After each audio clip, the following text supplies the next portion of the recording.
আসসালামু আলাইকুম। কেমন আছেন সবাই?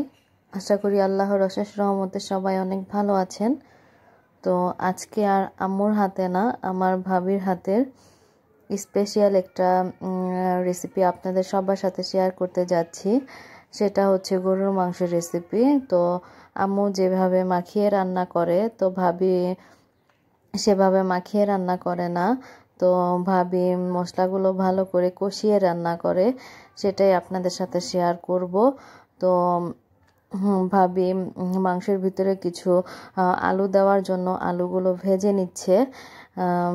আর মাংসটা যেদিন রান্না করা হয়েছিল, মানে খাওয়ার পর এতটা মানে টেস্টি হয়েছিল,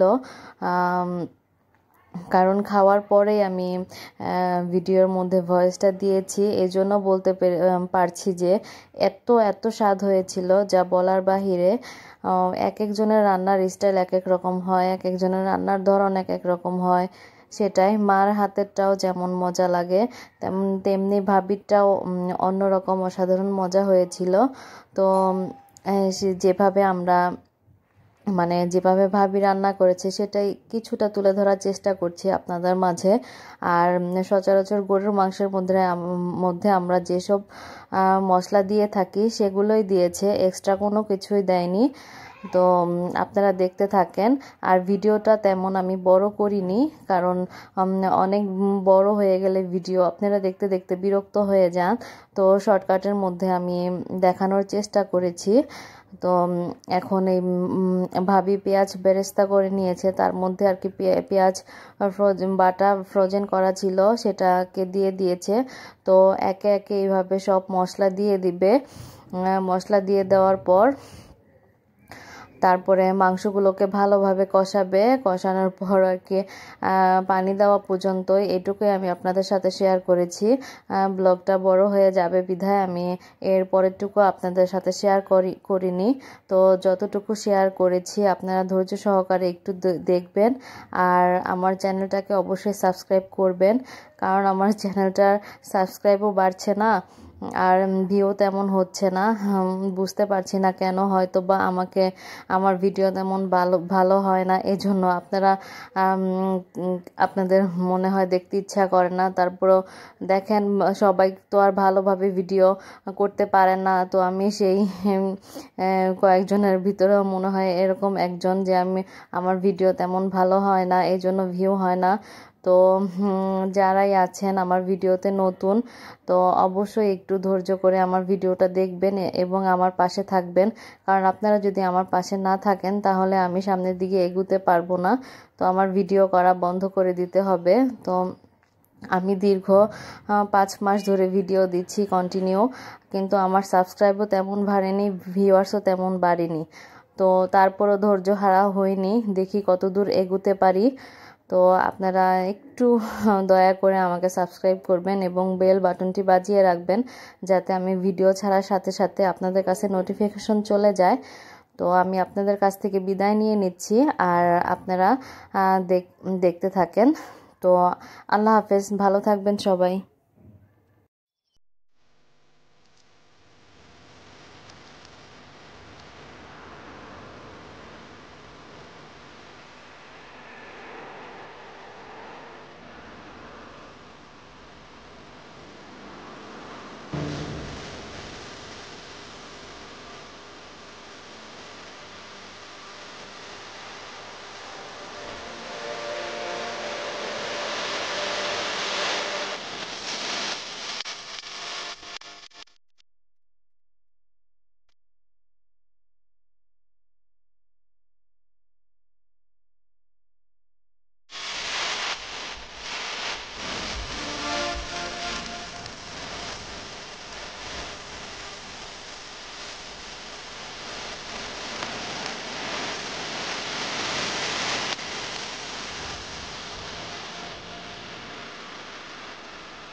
এখন ভাবি গরু মাংসের ভিতরে আলুও দিয়ে দিয়েছে, তারপরেও কষানোও হয়ে গেছে। তো এখন পরিমাণ মতো পানি দিয়ে দিবে সেদ্ধ হওয়ার জন্য।